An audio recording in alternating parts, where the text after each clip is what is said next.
말씀을 나누겠습니다. 잠언은 지혜의 보고라고 하죠. 지혜의 말씀, 지혜의 책이라고 합니다. 이 잠언 히브리어로 마샬인데요. 한번 따라해 볼까요? 마샬, 마샬. 예, 마샬이 잠언이라는 뜻입니다. 예, 이 마샬이라는 단어는 두 가지 뜻이 있죠. 비슷하다, 또 지배하다 이런 뜻이 있습니다. 전자, 그러니까 비슷하다라는 것은 잠언의 유비적 성격, 그러니까 비유적 성격이라는 거죠. 그러니까 비유가 많이 나옵니다. 잠언을 읽어보시면 알겠지만 잠언에는 비유가 많이 등장합니다.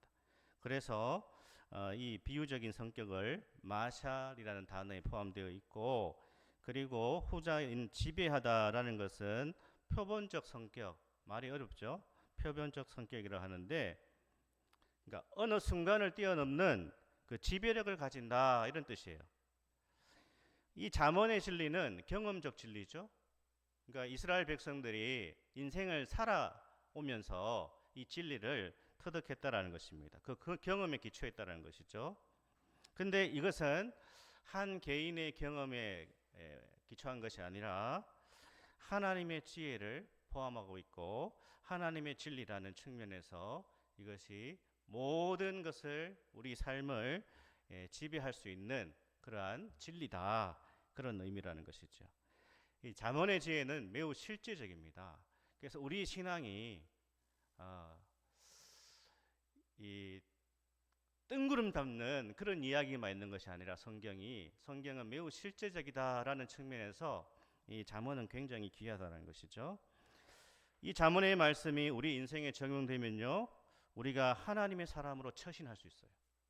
믿음으로 살아간다는 게 뭔가, 인생을 믿음으로 산다는 게 뭔가, 성경적으로 살아가는 게 뭔가라는 것을 우리가 실제적으로 배울 수 있는 게 잠언이죠. 그래서 하루에 한 장 잠언을 읽으면 한 달에 31장까지 읽을 수 있습니다. 그래서 우리 성도님들이 그렇게 많이 하시겠지만 참 요즘에 성경 읽는 게 쉽지 않습니다. 쉬운 것 같아도 성경이 잘 안 읽혀져요. 어떤 목사님이 저한테 고민을 얘기하시다. 목사님 요즘에 성경 얼마나 읽어요? 저도 많이 못 읽고 있습니다. 자기도 성경 많이 못 읽겠다라는 거예요. 예, 참 여러 가지 우리가 이유가 있겠죠. 그런데 잠언을 하루에 한 장씩만 읽고 묵상하면 한 달이면 잠언을 끝까지 읽고 묵상할 수 있겠죠. 어쨌든 잠언은 굉장히 실천적인 지혜고 하나님의 말씀인데, 특별히 이 잠언서를 보면요 9장까지 매우 실제적인 교훈을 담고 있습니다. 지혜를 담고 있습니다. 특별히 이 9장까지의 내용 가운데 이제 어리석음을 경계해라, 무엇이 어리석은 인생인가라는 것을 많이 다루고 있습니다. 어리석음을 멀리하고 하나님의 지혜를 가까이 해라, 그 얘기를 실제적인 예를 통하여서 9장까지 쭉 하고 있습니다. 그래서 우리 성도님들께서 9장까지 한번 연속해서 한번 개인적으로 읽어보시는 것도 좋을 것 같아요. 자, 오늘 6장을 우리가 1절부터 5절까지를 봤는데, 특별히 6장에는 우리가 살아가는데 꼭 필요한 지혜의 말씀이 들어있습니다. 뭐죠? 오늘 읽었던 5절까지의 내용은 보증을 서지 마라, 담보를 잡히지 마라, 그 얘기를 하고 있습니다. 그 뒤의 내용은 뭘까요? 게으르지 말라, 이 얘기가 나오고 있어요. 그 다음에 나오는 내용이요, 하나님이 싫어하시는 그러한 행동, 그러한 일에 빠지지 마라 라는 게 나오고요, 마지막에는 간음하지 마라, 간통하지 마라. 굉장히 실제적이죠. 그게 6장의 내용입니다. 6장의 내용. 이런 것들을 경계해야 된다. 뭐라고요? 담보 서지 마라, 보증 서지 마라. 그 다음에 게으르지 마라, 하나님 싫어하시는 행동에 빠지지 마라. 마지막에 뭡니까? 간음하지 마라. 이게 굉장히 실제적인 것인데, 이런 것들을 경계해야 된다는 것이죠. 왜? 이것에 대한 경계를 하지 않으면 인생이 망친다, 인생이 망가진다라는 거예요. 이러한 어리석음을 경계하지 않으면 불행한 삶에 빠지게 된다라고 말씀하고 있다는 것이죠. 특별히 오늘은 이 보증에 대한 경계인데 단지 보증 그 자체만 있는 것이 아니라 영적인 교훈이 있다라는 것이죠. 우리 1절, 2절 다시 한번 읽어보겠습니다. 1절, 2절. 내 아들아, 네가 만일 이웃을 위하여 담보하며 타인을 위하여 보증하였으면 네 입의 말로 네가 얽혔으며 네 입의 말로 인하여 잡히게 되었느니라. 아멘. 이웃에게 담보를 제공하고 타인에게 보증을 서는 것은 뭐라고요? 올무에 걸리는 것이다. 물론 담보를 잡히거나 보증 서는 일이 그냥 아무 생각 없이 하는 것은 아닙니다. 어떠한 사람도 아무 생각 없이 일을 하지는 않아요. 그래서 특별히 여기 보면 이웃은 가까운 사람이에요. 가까운 사람. 타인은 누굴까요? 타인은 사실 이 잠언서가 기록될 때 타인은 이방인이고 외국인이에요. 좀 먼 사람이죠. 어쩌면 사업상 필요했을 수도 있어요. 이 사람이 사업상 필요했을 수도 있습니다. 이 사람은 이웃에게 도움이 되고자 보증을 섰을 수도 있습니다. 또 담보를 했을 수도 있습니다.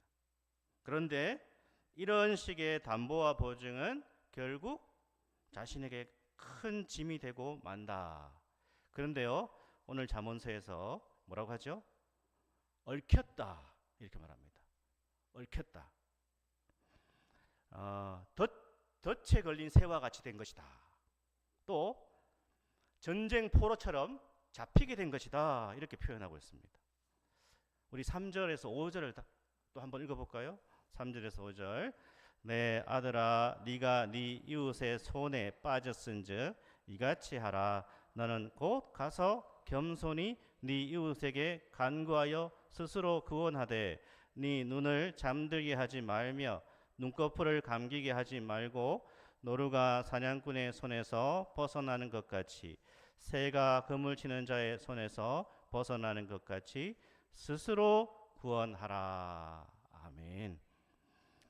우리 성도님들 살아오시면서 뭐 물건을 샀는데 집에 와서 보니까 마음에 들지 않았던 적이 있을 겁니다. 있으셨죠? 예. 뭐 옷을 샀는데 물건을 샀는데 집에 와 보니까 마음에 안 드는 거예요. 대체로 어떻게 합니까? 이 별로 마음에 안 드는데 벌써 구입을 했습니다. 다시 교환하려고 하니까 귀찮고 또 가가지고 그 직원하고 막 실랭이 하려고 그러니까 그것도 굉장히 마음에 내키지 않습니다. 그냥 대충 그냥 쓰자. 그냥 입다가 마음에 안 들면 다른 사람 주지. 우리 성도님들은 어떻습니까? 물건 샀는데 마음에 안 들어요. 그런데 가서 교환하려니까 이 보통 번거로운 게 아닙니다. 그래도 나는 간다. 가서 교환한다. 나는 그냥 대충 쓰고 만다. 어떻습니까? 주로 바꾸시는 편입니까? 그대로 그냥 쓰는 편입니까? 속으로 대답해 보세요.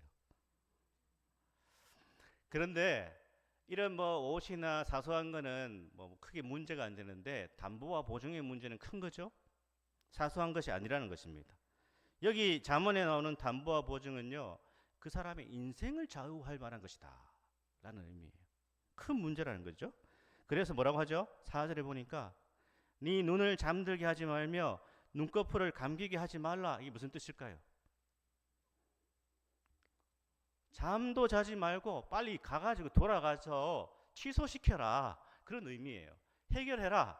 그런 의미입니다. 다시 그 사람한테 찾아가서 이 담보 보증 취소해달라고 그렇게 하라는 뜻이에요. 그래서 네 눈을 잠들게 하지 말고 눈꺼풀을 감기게 하지 마라. 담보한 거 보증 선 거 취소해달라고 당장 돌아가라. 그런 뜻이에요.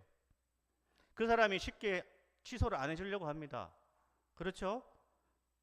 정말 고가의 제품을 샀는데 가가지고 이거 취소시켜 주세요. 누가 좋아하겠습니까?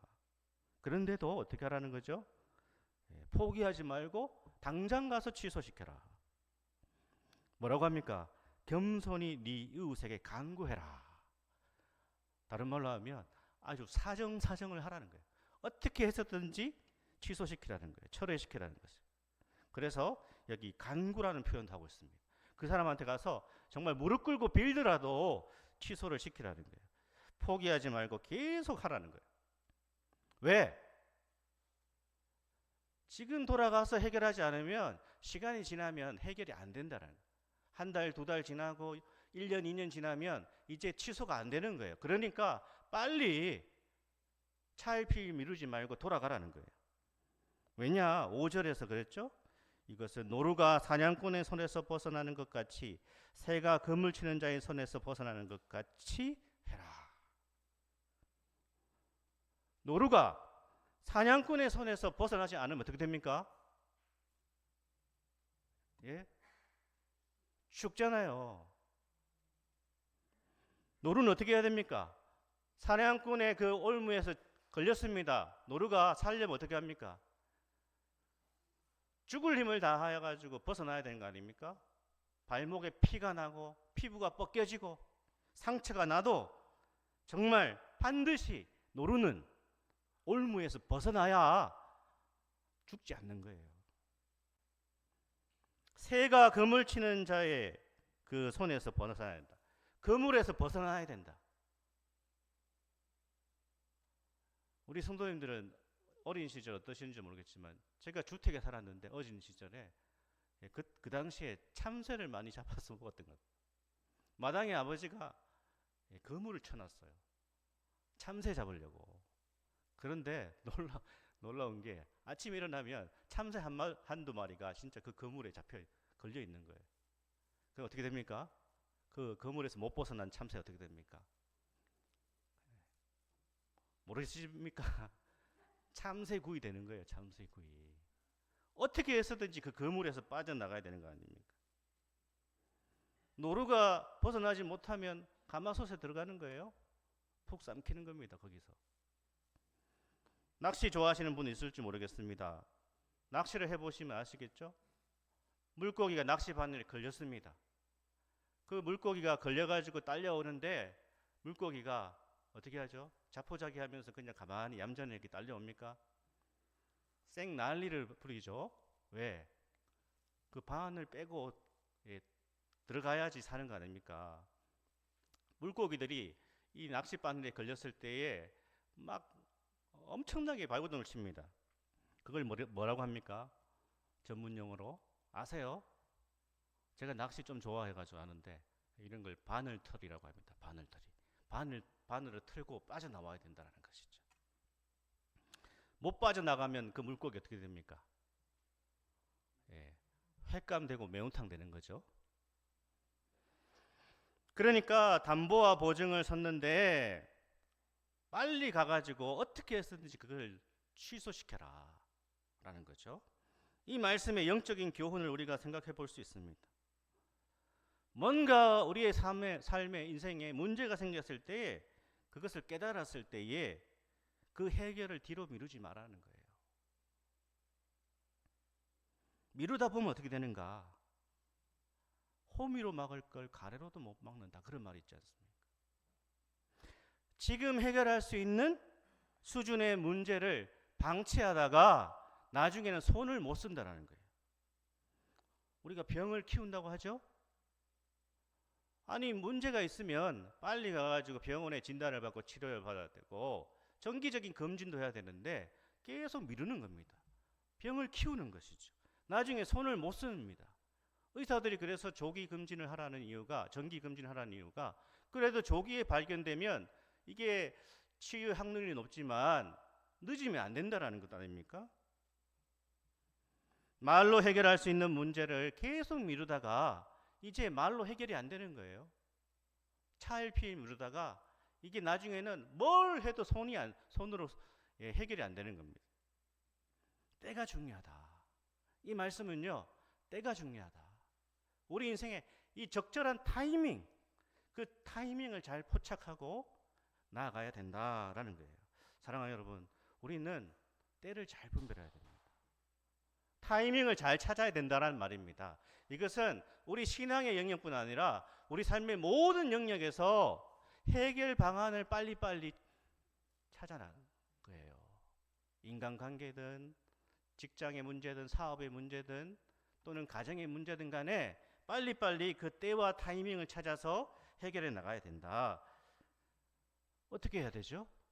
하나님 말씀을 늘 묵상하고 기도하면 이 때를 분별할 수 있다는 거예요. 아멘이십니까? 아멘. 이 때와 타이밍을 하나님의 말씀과 기도 가운데서 그 때와 타이밍을 우리가 잘 분별하게 된다는 것입니다. 그래서 이 말씀은 우리가 때를 놓쳐서는 안 된다라는 교훈을 우리에게 주고 있습니다. 특별히 잠언은요, 이 담보와 보증에 대해서 반대합니다. 반대해요. 우리는 누군가 정말 딱한 사정, 내가 도와야만 하는 경우도 만납니다. 가족이 어려운 일을 당했을 때 정말 둘도 없는 친구가 도움을 구하면 외면하기 힘들죠. 외면하기 힘듭니다. 하지만 성경은요, 잠언은 그럼에도 불구하고 여기에 대해서 아주 강하게 반대하고 충고합니다. 우리 11장 15절 잠언서 스크린을 한번 보실까요? 한번 읽겠습니다. 11장 15절 타인을 위하여 보증이 되는 자는 손해를 당하여도 보증이 되기를 싫어하는 자는 평안하니라. 17장 18절 지혜 없는 자는 남의 손을 잡고 그의 이웃 앞에서 보증이 되느니라. 20장 16절 타인을 위하여 보증선자의 옷을 취하라. 외인들을 위하여 보증선자는 그의 몸을 볼모 잡을지니라. 그리고요 22장과 27장에도 이 보증에 대한 반대가 나오는데 우리 계속 한번 읽어볼까요? 22장 26절 너는 사람과 더불어 손을 잡지 말며 남의 빚에 보증을 서지 말라. 27장 13절 타인을 위하여 보증선자의 옷을 취하라. 외인들을 위하여 보증선자는 그의 몸을 볼모 잡을지니라. 아멘. 사실 이 담보를 잡히거나 보증을 쓸 때 모든 사람은 생각을 합니다. 충분히 고려하고 내가 보증 서는 사람의 상황을, 여건을 고려합니다. 그 사람의 신용도를 체크합니다. 요즘 주식이나 코인에 투자를 많이 하죠. 그냥 어설프게 하는 사람이 있을까요? 아무 생각 없이 큰 돈을 주식과 코인에 투자하겠습니까? 아마 많은 것들을 고려하고 생각하고 고민하고 공부하겠죠. 그런데도 과도한 투자에 대하여서, 그걸 넘어서 투기에 대하여서, 보증에 대해서 성경이 강하게 반대하는 이유가 뭘까요? 기도하면 되나요? 우리가 정말 많은 돈을 사실 벌기 위해서 주식이나 코인에 목돈을 거기다 밀어넣고 기도하면 대박이 터질까요? 성경이 여기에 대해서 반대하는 이유가 뭡니까? 인생이란 언제나 예측 불가능하다라는 겁니다. 항상 우리 인생에는 변수가 생긴다. 그거를 하나님을 끌어와서 제가 기도 많이 할 테니까 이 주식 대박 나게 해주세요. 그것은 기독교가 아닙니다. 정말 안타까운 이야기지만 우리 주변에는 친구 빚보증 잘못 써서 평생 그 빚에 벗어나지 못하는 사람들이 있습니다.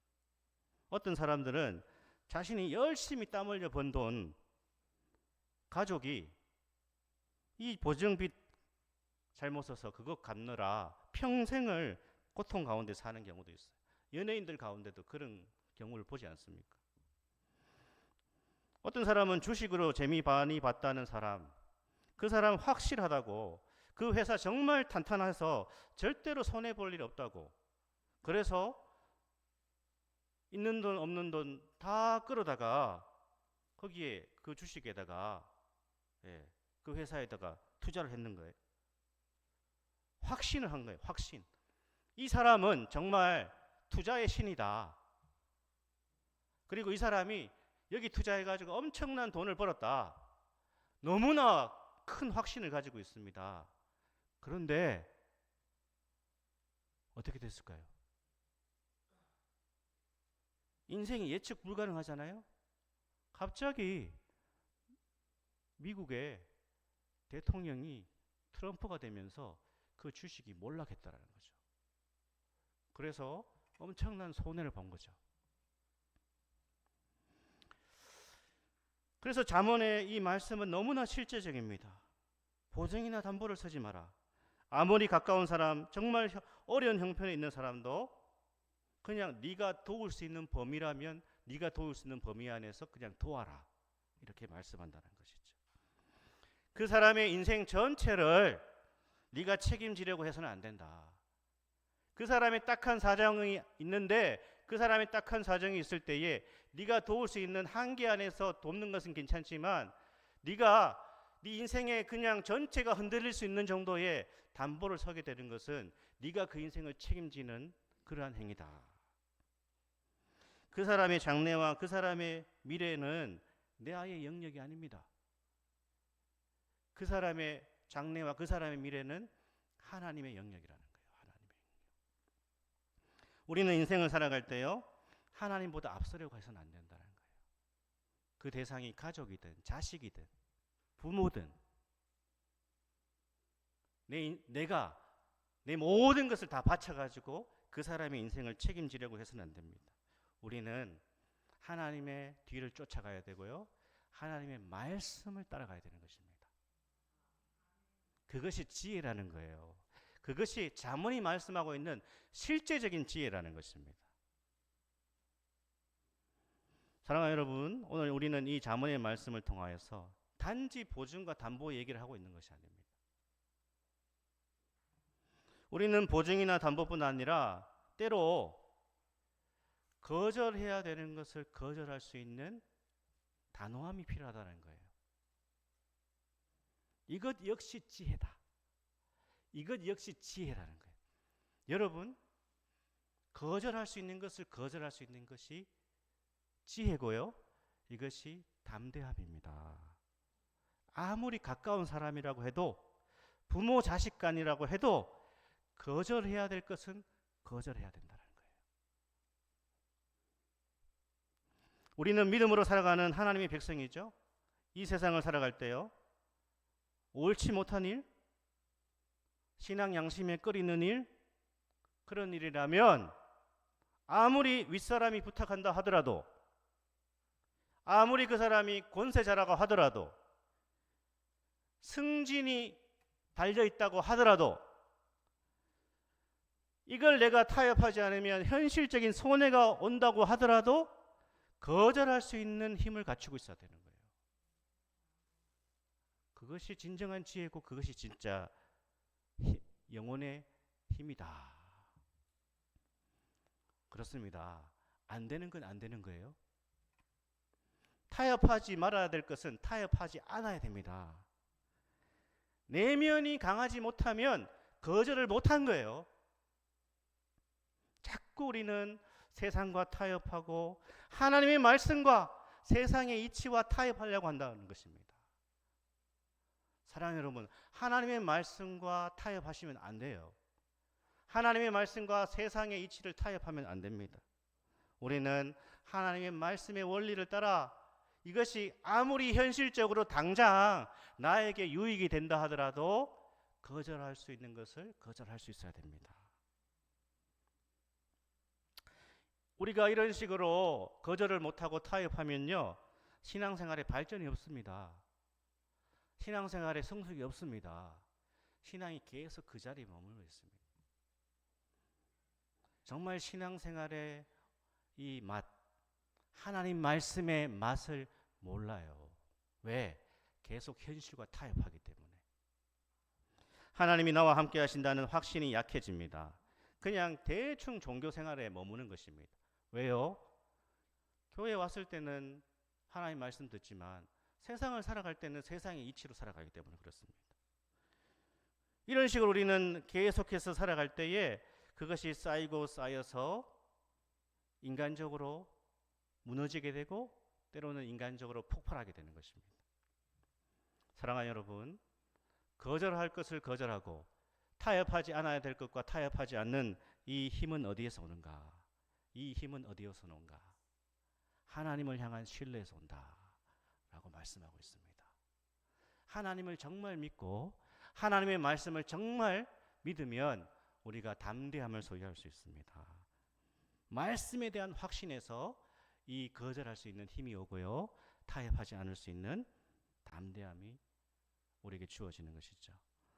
사랑하는 여러분, 이 영혼의 힘, 이 내면의 힘, 이 담대함은요, 하나님을 가까이 하는 것 외에는 없어요.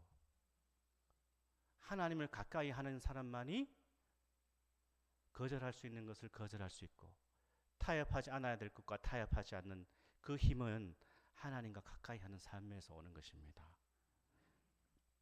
이 영적인 힘과 내적인 힘, 믿음의 힘은요, 하나님과 함께한 시간과 비례해요. 하나님과 함께한 시간과 비례한단 말입니다. 하나님 앞에 자주 앉아 계셔야 돼요. 하나님의 말씀을 자주 묵상하셔야 되고 하나님 앞에 자주 앉아 계셔서 하나님과 기도하며 하나님께 기도하며 많은 묵상을 해야 됩니다. 하나님 앞에 자주 나아가야 됩니다. 이 시간과 이 내면의 힘, 영혼의 힘은 비례하는 거예요.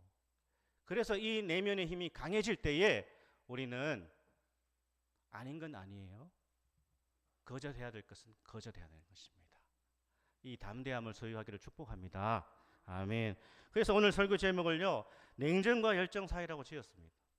좀 생뚱맞죠? 하지만 신앙이라는 것은 이 뜨거움도 있어야 되고 간절함도 있어야 되고 하나님의 역사와 기적도 바라보지만 냉철함도 있어야 된다는 거예요. 그게 뭐죠? 하나님의 말씀은 뜨거움과 차가움이 다 있다라는 거예요. 하나님은 기적으로도 역사하시지만 이 세상을요, 우리 인생을 그렇게 기적적으로만 운영하시지 않는다라는 거예요. 제가 앞에도 말씀드렸지만 아무리 40일 금식 기도를 한다 하더라도 높은 곳에서 뛰어내리면 어떻게 합니까? 죽어요. 그것이 하나님께서 이 땅을 다스리시는 하나님의 방법이라는 거예요. 이거는 아무리 기도를 해도 안 돼요. 왜? 하나님은 기적으로만 이 세상을 다스리지 않으세요.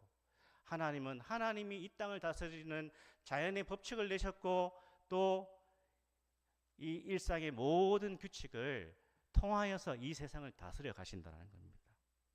그래서 하나님께서 이 땅을 내시고 인생들을 경영하여 나가실 때 하나님의 백성들을 이끌어 가실 때에 하나님의 지혜와 하나님의 법칙을 성경 말씀을 통하여서 따라갈 수 있도록 우리에게 이 성경을 주셨다는 것입니다.